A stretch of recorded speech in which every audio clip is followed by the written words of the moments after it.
Hello, and welcome back to another episode of the Deeply Rooted Business Podcast. If this is your first time here, I am Jess, your resident operations mastermind, and I am here with Rachel. What did we call her? Your marketing ecosystem gardener.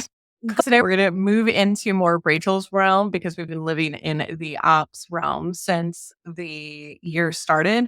Today, we're going to be talking about coming out of hibernation, starting to stretch and get your business back visible so that people know about you, so that eventually they can hire you and work with you and your business can grow. And out of all of the topics that we talk about, this visibility for me is one of my kind of biggest opportunities. So I'm really excited to hear Rachel's take on this because I think she does a good job at being visible in a bunch of different ways. So I'm super excited to talk about this. What about you, Rachel? Yeah. So we have two zones of visibility that we're going to focus on today. It's going to be the content side. So very like outbound on social. And then the very deeply intimate kind of like networking side, which is the connection. So I'm going to talk through a little bit of those content sides, and then we'll kind of transition to the connections. As of this point, if you have been a listener of the podcast, you have heard us develop the annual plan. We have set our goals. We have really established what our push seasons and our pull seasons are going to be throughout the year. So that's the first place to start, at least the first place that I recommend starting to reverse engineer down into your content goals. Because the thing that we don't want to do is just to post, send just to send, and go through the motions of things. Like as business owners, we already busy enough. Like we literally don't need just checked off like to-dos just for the sake of checking off to-dos. So everything we want to do is like really intentional, and we really want to lean into content that makes an impact rather than content that just gets scrolled by. Yeah, I'm a very visual person. So one of the images that come into my mind, or the way that my business coaches have explained this to me, is like putting up sort of a marketing bridge. So your lead magnets and your nurture sequence is that bridge. And this visibility content that we're talking about is like the billboards up on the mainland to get them to your like offer island, your little business island that's out here. Putting up these billboards are super important, and putting up intentional billboards and not just anything, because I could make a post about how cute my dogs are, but that's not pointing them to the direction of where I want to be. So that's where Rachel's talking the content that you're producing, so that we're just not like checking something off our list. There is an end game, an end goal in mind. I'm not a big fan of siloing your marketing platforms, but I think for the purpose of this episode, I think we should look at things like email marketing and social media as a little bit of separate entities within your business.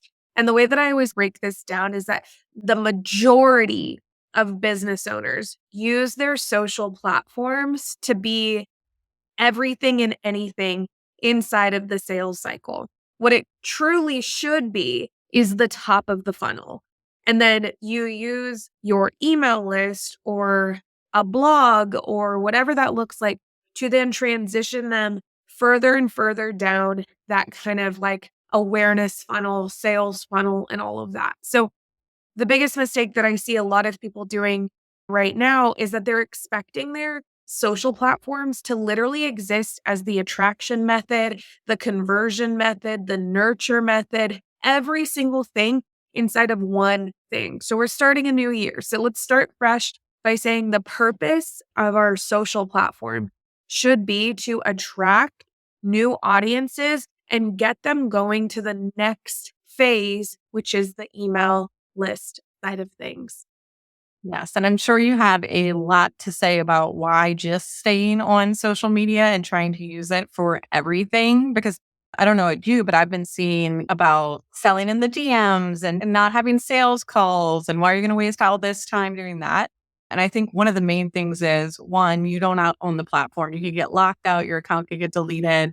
Instagram could go away. And then if that's all you have, you're like up the creek without a paddle. also, I do not want to be 60 years old and like making pointing reels and all of these Yeah, things. I will have a more mature business model at that point.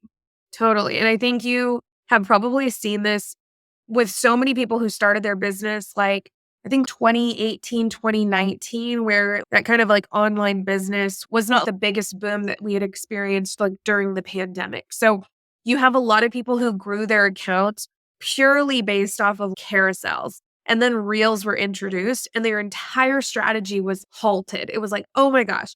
Then you have people who started their online businesses when reels were introduced and they popped off, and now the algorithm's been adjusted and they're not getting the same reach as they used to, and they're having to adjust. So if we just created some type of fail-safe system for that top of funnel to then create the next phase, you're less chaotic in your overall marketing strategy. From a visibility standpoint, if you do not have an email list, this is my only preaching moment for this episode. But if you don't have an email list, it should be one of your biggest to-dos right now to at least get an inbound flow and a newsletter strategy going. Forget all the big funnels and like the complicated like evergreen and all of that. Simply find a way to get your audience from the top of the funnel to the next phase of the funnel within your email system. So definitely step one there, because I have a lot to say about email marketing when it comes to visibility. Like some of the things that I think that a segmentation email to really pop back up into the space of your past leads from 2023, 2022, all of that, creating opportunities to like bubble back up into their mindset. If you haven't been sending for a while and if you ghosted your list, no shame. But if that happens, creating opportunities within your email list to say, hey, I'm still here. This is what's new, what's going on. If you don't have that, it's really hard to create that same experience on social media. Like the thing like where people are doing like the reintroduction posts, like you can only do that so many times without like your same old followers being like, okay, I know who you are. You know what I mean? Yeah. Yeah, for sure. When it comes to your content on a social side, so remembering we have our goals, we have our seasons, we're aware of the season that we're in, and we have our goals. Then you start reverse engineering the type of content that you want to create for this month's goal, this month's season. So if we're in a creative season, it could be a lot of market research. It could be a lot of really testing some like different elements of messaging, throwing up some engagement polls on social to see what your audience more leans towards. I think that's really impactful in that creative side of things to fuel that energy of creation and at least give you the confidence to go into a sales season that is a little bit more. I know exactly what my audience is going to respond to. I know where their problems are, and moving in a direction that is supported by data, but also embracing your creativity as well. I love that. And I love that you broke it down into what you should be posting when you're in like the creation period. And if you don't know what we're talking about, we talked about the different seasons in business, either our last episode or 2 episodes back.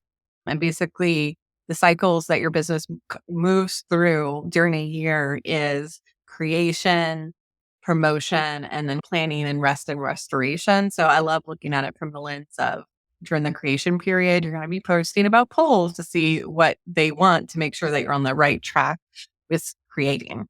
Love that. So a lot of people also started the new year in a big sales season. They're in that promotional period because it's the new year, new me. A lot of that messaging can play into sales messaging for specific programs. I've seen a lot of in the health and wellness space, a lot of new programs are being on big promo right now. And so if you're in that space, really understanding that the number one thing you need to be doing to get visible is talking about your program.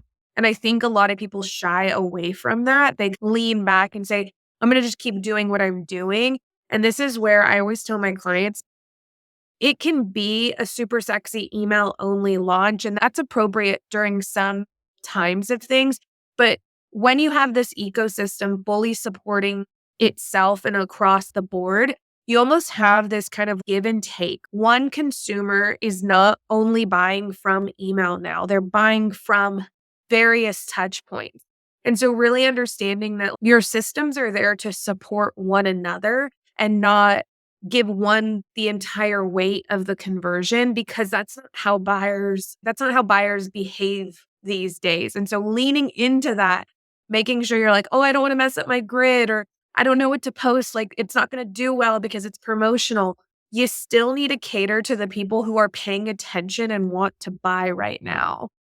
Yeah. And I know we've talked about this metric before, and I think it's actually gone up, but it's like that 8 touch points that people need to be able to build that like known trust factor. Even when I was back in retail days and we were talking about credit cards, that was the same number that they gave us as far as like how many times we're going to have to introduce or bring up that credit card for that person to feel like they know enough about it to be able to invest in that option. So thinking about it that way, when you're in a 7-day launch, you're only sending 7 emails. That doesn't get to that 8 touch points that you need. And I think the number is actually, you It's might near know. 14 now. I think it's like Sure. 11 to 14 is like the amount of touch points that you need to be hitting on. And they need to be a level of like analytical, emotional, sales focused. There's so many ways that you have to cover the bases in a launch that it's just really important to not only allow one platform to take the weight of it all, especially if you have a good engagement on social.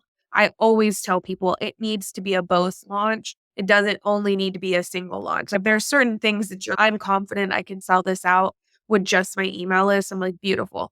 But if we're like, we have more than 10 spots and we really want to make like an impact from a revenue perspective, we're opening this up to everybody. And people are just get distracted so easily. There's so much going on. You really need to be reminding them on social, reminding them on your podcast or YouTube channel if you have that, and then reminding an email. And that's where that ecosystem that you get bounced around in. I've also heard someone call it a sticky web of content where you're just stuck in their ping pong. I remember one time going on to Jenna Kutcher's blog and you just get sucked into this rabbit hole because everything's linking back and forth and then back for social. And that's the effect that you want to be creating when you're using this strategically. Yeah, because if you use like your emails, your blog, all of that to connect to one another, which it should be doing, it's essentially increasing those touch points from a single touch point per email to, oh, they went to the blog, then they did the content upgrade. Oh, then they checked out this program. You're like taking those touch points from 1 to 5 in one sitting rather than hoping that you're going to catch them 5 more times. Yeah. Yes. Love that. So then I guess the last content season, so if we're reverse engineering this to align with the different seasons, that if you are in rest mode right now and you're in that restorative period still, which I think is so funny because now that we've started the new year, I have seen so many people come with the energy of this is not the time to be like pushing out. Like we are still in the dead of winter. It is still very much stale, restorative energy. And I'm absolutely like loving that. Like that so many people are like going against the grain of what people are pushing from a standard new year type marketing promotion. I'm really enjoying the conversations that I'm seeing of people being like, I'm still recharging, I'm still resting, all of that. Love it too, especially being from New Orleans because my New Year doesn't start until after Mardi Gras, which is in February. So everyone can just chill out till then. I'm not going to do any real work till then either. Love that Yeah. for us. But what kind of content do you recommend posting during kind of this year? I would This definitely say to go into that nurture based content. So think like case studies, think problem awareness, that kind of top of funnel or top of the awareness funnel thing. Assume that they're at the very top of the awareness funnel. You want to just be creating things that feel easy for you, not anything that's complex, not anything that's like super transitional to get them from one stage to another. I always say in the restorative period, embrace ease, client testimonials, case studies, all of those aspects that kind of are easy to crank out and just schedule. Because again, we're aligning with our energies here. We're not trying to think of some crazy complex social strategy and all of that. I say stay consistent with your newsletters, stay top of mind, build engagement, do all of that, but definitely don't create some multiple series thing that feels hard, right? Yes. Yes. I love that. So, what if I do not like social media? Do you Mm. have to use media? How do you feel? So let's break that down from a email marketing perspective. Let's just say like social, whatever, we're doing it. It's not our primary one. Like a lot of my clients exist in this space where their email list is doing literally everything for them. And social's just there to bring in those new people, which I think honestly is the intended purpose of it. It's just attract and then nurture and convert lives in that email marketing bucket. So if you are trying for new visibility efforts within your email list, I would do a resegmentation email. I think that this is so powerful for people who have more like seasonal type businesses. So think like wedding planners, think anything having to do with like babies, toddlers, children, something that's like more of a stage of business. Like you've had your email list for, let's say, 5 years and you're initially talking to people who had new businesses or they were baby business owners and really having an opportunity for your subscribers to segment themselves into their current state. So it gives you fresh eyes on who's on your list, a better understanding of what you can be cranking out. I think this is one of the things that like I never see anybody do, but it's like the easiest thing that is like just get it out and re-segment your list, keep your segments fresh, and then have a lot more confidence knowing that, oh, my content is moving someone to the next stage of business. Or even if it's one of those transitional client journeys, if you're a baby, let's say a baby specialist, like there's a lot of people who are helping people sleep, the baby sleep, helping babies get fed, all of those things. If they've been on your list for 3 or 4 years, is your message still relevant to them? Do you want them on your list? Probably not. So placing something in front of them that says, just tell me if you've outgrown this content. It gives you so much insight into who's on your list and what that kind of database looks like. Love that. I love that. And I think really the theme behind all of these points that you're making is really be intentional with the content that you're creating. I think one of the best practices that we have with this podcast and probably with all the content that we create is going through and we ask ourselves, what is our promise to the listener or to whoever is going to be consuming this content? What are they going to get out of it? And then also, how does that tie back to our business goals? Asking yourself those two questions before you create anything or Mhm. using that filter before you decide to invest your time into creating that post will make your content so much more intentional because I can have a lot of good ideas and I can get scrolled through social media. But if I run it through that filter and there's no business goal for me, then what is, the point of Yeah. creating it for my business? Not saying you Yeah. don't have one and like I can do a cookie one, but like I'm not going to get any new online business management clients by posting a cooking reel, probably. Yeah. Be And I hard. honestly think that a lot of people don't ask themselves that question, right? Like they go and just post to post. I think you see that a lot with people who get stuck only posting educational content because that's what's easy, right? It's what you coach about, it's what you service provide about. Like it's those aspects that are like super, super easy. But the elements of problem awareness, moving into a promotional period, getting into that market research, that's all stuff that isn't native and isn't intuitive to people who are non-marketers. Like you could be a business owner and not have any marketing like understanding. Do you have to do marketing? Yes. Do you have to do sales? Yes.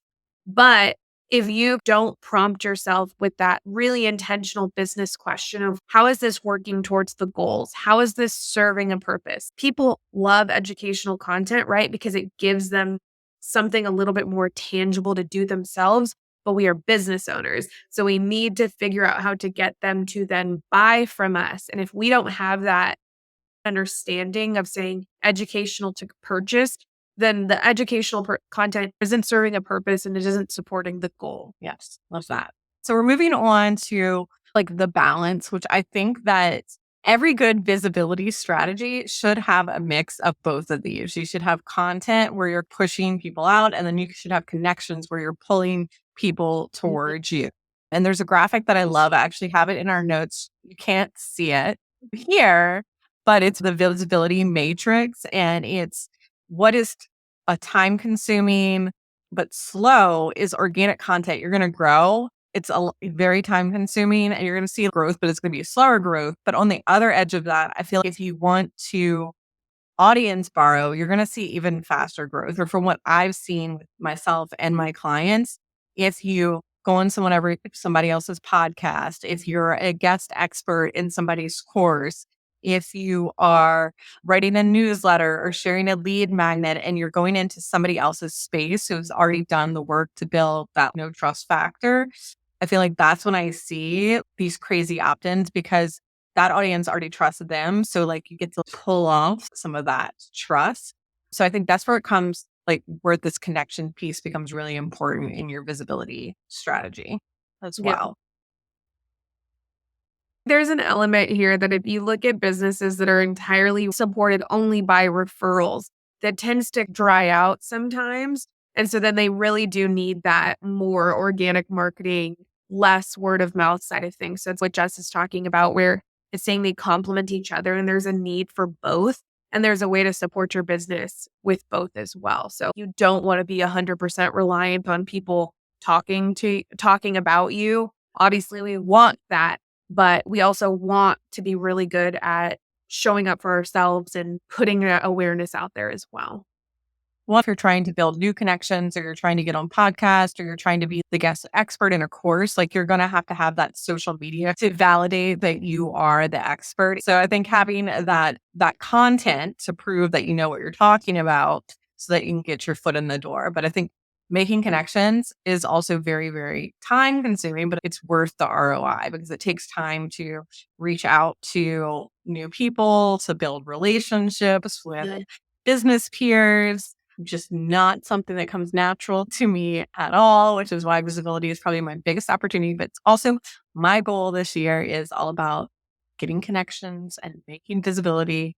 Yeah. What else do we have to say about connections, Rachel? I would just say if you are in this kind of ramp up of visibility, reach out to your clients for referrals. That should be a very consistent thing that you do. Maybe twice a year minimum that you just send an email to your past clients, existing clients, and asking for the referral. I think that's really powerful. And if you're ramping up into a big visibility season for yourself, that's something that's like the lowest hanging fruit you could do.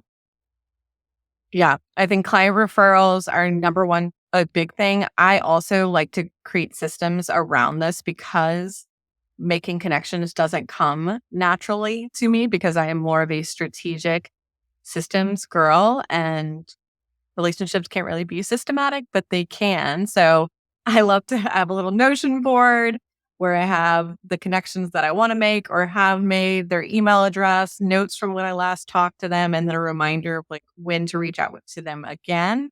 I have set up pitching processes in my system shop. I have a Notion template for how to get booked as a guest on podcast because that requires a ton of follow up because normally you're emailing really busy business owners and it's going to take more than one email. So I have a whole little like tracker where you can track when you reach out to them and some templated responses. But obviously, you're going to want to customize those and not sound like a robot because people that have very successful podcasts get a lot of pitches and you need to be able to stand out from the crowd. For me, the way I'm approaching this is setting a goal of like how many new people do I want to reach out for per week? How many new podcasts do I want to pitch myself for a week? And just approaching it from kind of a numbers game at first. Once you lay that foundational work, it becomes where people are more inflowing to you. Yeah, I've set 2 pitching time blocks on my calendar, and it's so funny because when I first started business, I didn't really imagine myself out there pitching and doing all of that. I think the online space gave it a really feeling of sliding into DMs and doing all of that, but it's if you reframe and understand that pitching is purely just an introduction and kind of putting yourself in front of people that you want to be in front of and remove the sales aspect, remove the conversion aspect, you're like putting yourself in front of people who have the power to hire you and have the need to hire you, I think it changes the whole thing. So this year, every week, I'm doing 10 podcasts and 10 businesses that I want to be in front of. And it's been very difficult for me because I'm a big introvert. I don't want to leave my house. I don't want to talk to new people. But it's been an effort to put that CEO hat on and say, this is a necessary side of business. It's so required. Like, we're putting our big girl panties on and we're doing it. Yeah, for sure. Yes. Same way. That's why I have to gamify it. I have to track it. I have to make it fun. I have to give myself a treat. Get to go to the thrift store after we pitch 10 people. Like, whatever you have to do. But what motivates me is I actually can develop these pitching processes for my clients and their VAs, move people through them. And the way that I've seen their businesses expand after being on one podcast interview, I had a client this month who all of a sudden I saw 500 new email subscribers, which was not normal. Like, we were getting like 100, maybe a month. I was like, what did you do? And she's, oh, I went into Sunset's podcast and I shared that new opt-in that we made. I was like, oh, this is great. So that's what motivates me, is being able to see those success stories, to be able to push through that awkwardness. And it's anything, it's like a skill. The more you do it, the easier it gets. Totally. You put yourself in front of so many no's that the next no is not even a big deal. Awesome. That was the two tactics, or the two kind of areas that we think that you should do in order to get visible and really improve your visibility into the new year, shake off all those cobwebs, whatever season of business you're in, really just embrace the energy of that and embrace like the visibility level. But yeah, connections and content, there cannot be one without the other. You should not do one without the other, and you should definitely embrace both. Yeah. So I really encourage you to set goals for each of these. And we always encourage you quality over quantity. So 2 or 3 posts a week is what I'm going to be starting out with. And we're going to do 5 pitches. I'm being verbalizing my goals right here. We're going to do 5 pitches a week, 3 visibility posts a week. And that's what I'm going to start with. And when I feel like I've gotten that system down, then we can begin to expand. Awesome. Until next time, we're rooting for you.